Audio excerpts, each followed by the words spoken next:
Alright, welcome back to Climbing Class through the Lemoyne Center. Today we're going to be talking about sensory information. Now, I was going to have this great opening where we're out in a field and you can see this cool blue water behind me and hear the chirp of the birds. But my assistant got sick, so we're back in the classroom again. Sorry to report, but I don't think it's actually going to hamper our actual lesson, mostly because it is about using our senses. So, as unfortunate as this is, let's get started! That was supposed to be a zoom out with all the beauty of nature in the background. Now, sensory information. What is sensory knowledge? Alright, here's how it works. Your senses: touch, sight, smell, sound. People will also throw taste in there. I'm not really going to touch on taste too much because, I mean, it gets a little technical, but essentially taste and smell are very similar. Then again, if you really want to be super scientific about it, your body has like 1,200 senses that you don't even think about. Like, if you ever, like, after you eat, your body, like, detects a whole ton of stuff. How many proteins are in your stomach, whether or not there's too much salt, and then it reacts from there, and it helps you digest it or not. So the point here being that although your body has a ton of senses, we're just going to just sort of hone in on a few that we have, and we're going to go from using those senses into how we use this in our writing. Now, before we get started, I am going to say that usually sensory information is not something that's going to make its way into an academic paper the majority of the time. Adjectives, among the list of no-no words that I mentioned in a previous lesson, good and bad tend to be no-no words. They are ways of describing nouns. This is a good person. That is a bad person. This is a good idea. That's a bad idea. Alright, well, how do we make that determination? Why not just tell me what makes it a bad idea instead of telling me it's a bad idea? So usually professors and teachers want you to stay away from adjectives like that because, you know, it doesn't really lead to anything. But sensory writing can be a good idea when it comes to relaying a personal experience. So personal writing.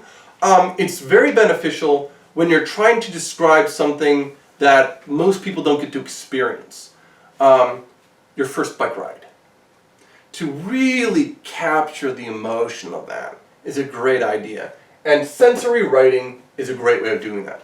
To say it was a good and bad experience. And then to describe what it's like to first start pedaling. Especially to someone like a parent. They really like this stuff. Alright, so now we know what sensory writing is. We know why we do it. In order to sort of capture our feelings and the world around us. Let's talk about how. Alright, so obviously you know that I've been throwing adjectives around like crazy. You know, this person has light skin, that person does not have light skin. You know, we bounce around as to how we use these terms. However, one of the things you do have to see is that there is a subtle undercurrent to this writing. Now, as you get into your high school and college career, your teachers will want you to really dive deep on these. I'm going to leave it to those. Essentially, all they're asking you to do is consider the motivation behind the writing. This is a two-edged sword. As I've mentioned in the past, there aren't too many hard and fast rules when it comes to reading and writing. So it's more about creating depth to your knowledge, not so much about learning an absolute. I'll give you an example here. So part of this series has focused on shift in language. When words have different meanings, that kind of change over time. How we use the word, how we view the word, is altered based on time. This cares less about whether or not the word changes meaning and has more to do with how that word reflects the way we're dealing with the subject. I'll give you an example. Alright, let's say that I'm talking about some political individual. All right, and this person has not achieved their goals. There are two ways I can describe this person, broadly speaking. The first is I can say that they had a failure in their political career. I could say this person proposed 20 bills and they failed every time. I'm describing the person as a failure. Or I can say, instead of a failure, I could say they were a persevering individual. They had 19 bills fail and they persevered and had a 20th proposed. Alright, what's the difference? Well, it's the amelioration versus pejorative speaking again. To say that someone is persevering is a positive way of viewing them. To say that they're stubborn tends to be a negative way. I will say this. It shouldn't be your job to hound someone else on how they feel about someone. Especially when it comes to sensory writing, because it's so personal, you really shouldn't, unless someone puts you in a corner, you shouldn't say, that person doesn't like that individual.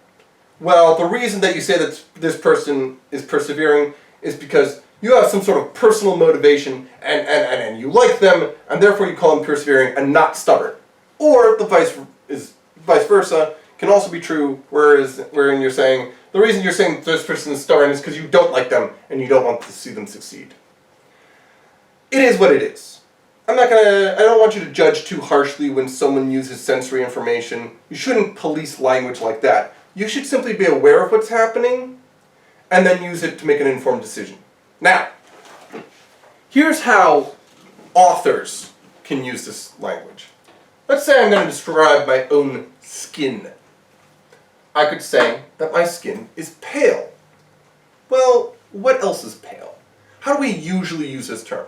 Well, we often say, pale moonlight. Well, the moon's pretty nice.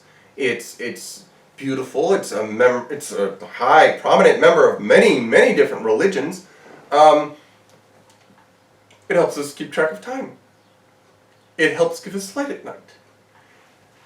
There can be also a negative connotation there because, of our media and werewolves and darkness and all that stuff. But for the most part, to say that someone is pale is kind of nice. Or, here's another one, fair. She's a very fair complexion. You could also describe it as deathly. So if I close my eyes and I stop talking for a few seconds, I can look like a dead body. Case in point.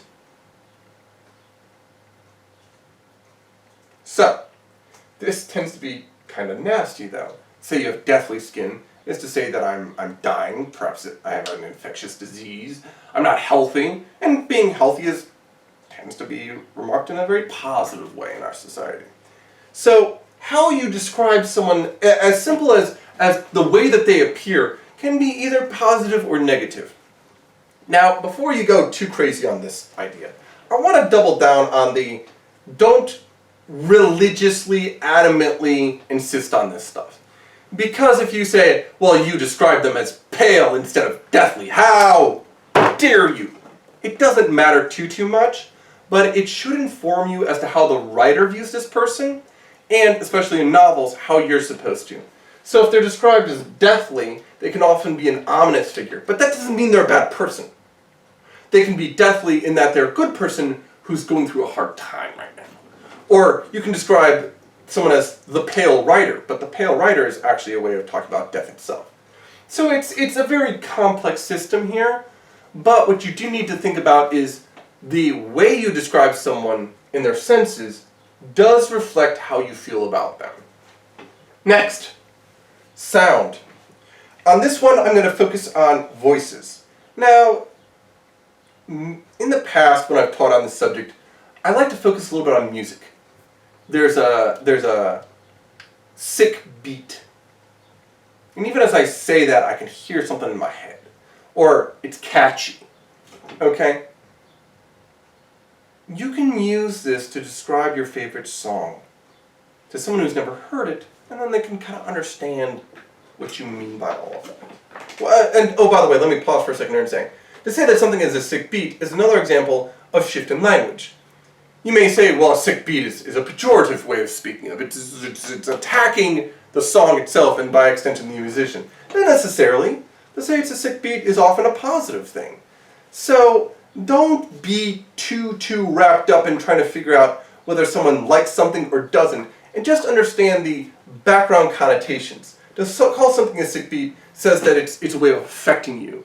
It gets into your head, it moves you, just like a sickness affects your physiology. So, sound. I could say that someone has a high voice. If I say, oh, that girl over there, she has a very high voice, then you would expect her to, talk like this. What if she has a shrill voice? Well, that's a pejorative. She speaks shrilly.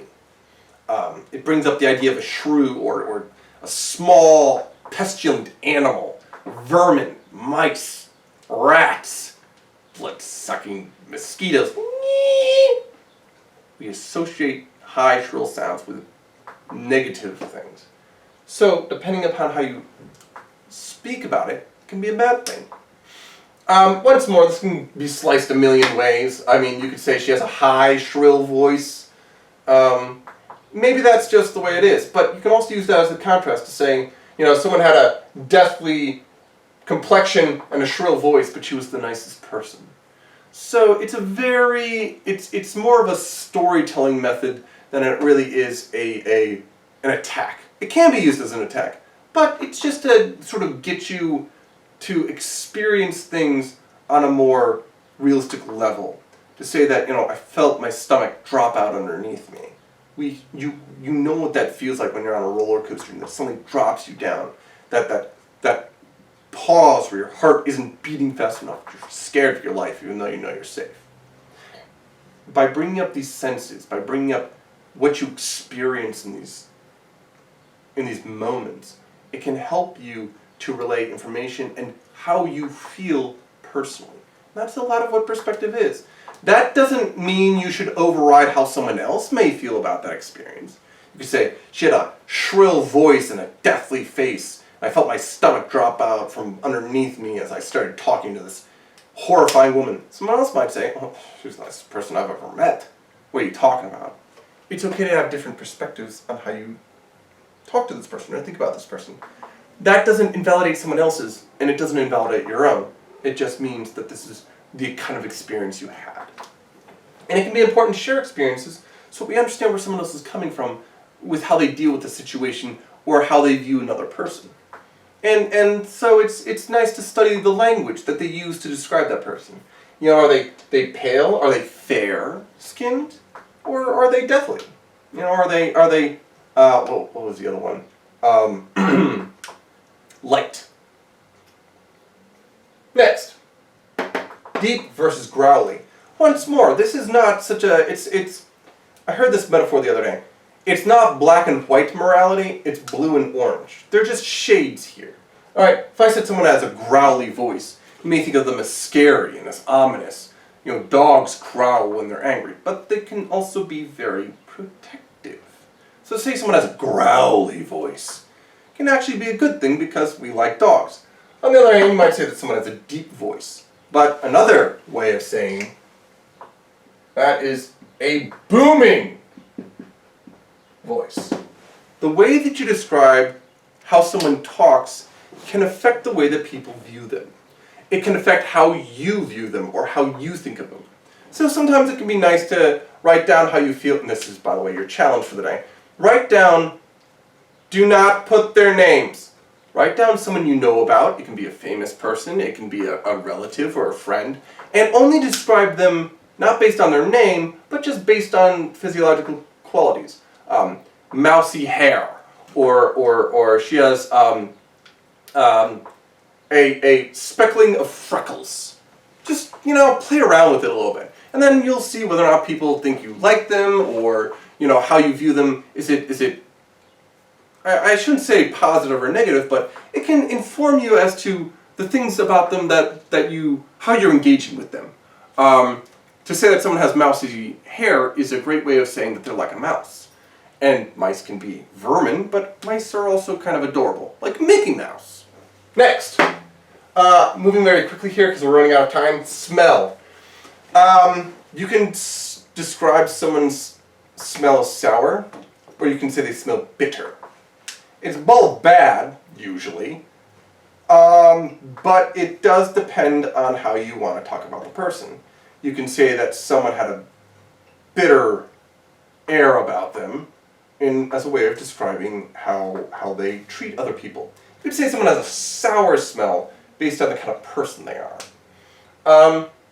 Sweet versus sickly sweet. Once more, this is a very deep subject because something like, you can say that, oh, she had such a sweet smell, she smelled like a flower.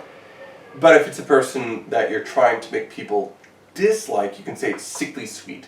It's so sweet that you don't like it in your mouth. It's a way of describing like a false friend or someone who's trying to get on your side in order to, get you in the back. Not that, once more, you shouldn't be like mean about it, but this is a way that people have of describing characters in a book. So you might be reading, Tolkien's work, and he'll describe good guys in a very positive manner and bad guys in a very dark and insidious manner. And just the way that he talks about them informs you how you should feel about them. It's a very subtle process. It can also backfire because you might describe someone in a very negative fashion and someone might feel that you're not portraying them accurately and that will turn them against your attitude.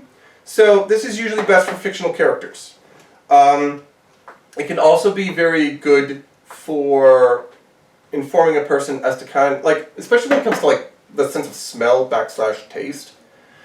If you say that someone has a very, down here we're going to talk about coarse with under touch. If you say someone has a very coarse attitude, some people like that, other people do not. It doesn't mean that they're a good person or a bad person necessarily, it's just the kind of way that they behave. And it informs the people around them for how that works. Now, I'm going to run through some of these here with touch, and you're going to see that this is actually it's a very tricky subject, like rough versus soft versus coarse. Alright, so I'll sort of go in here on soft. Say that someone is soft to the touch can be positive in that, we like soft things, pillows, blankets, our bed. On the other hand, a person who's soft tend to not be very brave either. So you might describe someone as soft in that they're cowardly. So it's a very mixed metaphor to say someone that is soft, even coarse. You could say, well, a very coarse skin. That means he's very rough and tumble and ready to help people and is very brave. Or you can use it to describe a bad person and say, he had a very coarse voice. It grated on me. It's difficult and hard. Actually, I didn't put hard up here. I'm going to put it right here. Hard. Alright? Someone has a mushy to the touch, or mushy. Alright, think about what mush is. You may not like mush, you may not dislike mush, but if you look into a pit and you see some leaves and associated rocks and dirt and twigs and all this, a big mush, to say that someone has mushy skin does not, you grabbed them by their arm and it had mushy muscles. Tells you that that's not a very positive way of viewing them. It's not a pleasant experience. And once more, this is a personal experience that you're talking about here. Other people may say, well, when I grabbed them by the arm, they had very soft muscles, which can mean that maybe they're elderly or they're not in good shape and they're sickly. They can have very rough touch. That when you grab them is very rough. And that can just mean that they're resisting you, which could be positive or negative depending on how you're talking about the person. Now, I'm almost out of time, but I really want to hit on these. Stringy. Stringy it just means that it's not very durable. So it's kind of like it can snap or it can fall apart. Pocketed skin, right? You can say, well, that can mean that someone's very ugly because there are pockets everywhere and there are holes, and we tend to like things nice and complete and filled in. But, pocketed has been used to describe our soldiers. They have pocketed skin because of what they've sacrificed to their nation. So it can go both ways. And you can say that someone is scarred deeply because of their sacrifice. So you say that it's a bad thing that in fact shows a good side of human nature. Shining and beady. Alright, these are the ones I was planning on spending a number of time on, but as you can see, or perhaps you cannot, I'm sweating right now. Do you say that my skin is shining? Or do you say it's beady? Well, to say that someone has beady eyes means that they're just staring at you. Their eyes on you, it's just completely focused on you. It tends to be a bad thing. Or you can say that my skin is shining, and shiny things, well, we're like crows, right? People love shiny things. We love gold, diamonds, jewelry. We love a good shine. So, that being said, you can describe a person or a place. You don't have to drop them in the comments. Like, don't say, the Washington courthouse was gargantuan and imposing. Like, you don't want to go after anyone or anything. Just, describe it using the sensory information, the smell of it. What's it like? What's it smell like in Washington Crown Plaza? What's it taste like? Now, before you do anything, do not lick anything you're not supposed to lick. Okay, don't put it in your mouth. That's all I'm talking about. I'm just saying, because they're connected, you can say there was a taste of excitement in the air. All right, and that can help people to understand how it feels to be there, what it feels like to experience that, the bitterness of defeat, or the sweetness of victory. To get one in on time. You get that, you're just typing away in a furious and sweating mode, trying to finish up that paper so that you get your grade up, and you send it in as rapidly as, like gazelle runs across the barren plains. Right there. Using just a little bit of imagery, you know how frenetic the energy is. And that can help someone understand what it's like for why you shouldn't leave your writing examples for the last minute. Yes, I'm a former English teacher. I really do care about this stuff. Alright, so leave a comment below. I'm glad to be teaching this lesson to you, and I will see you next week.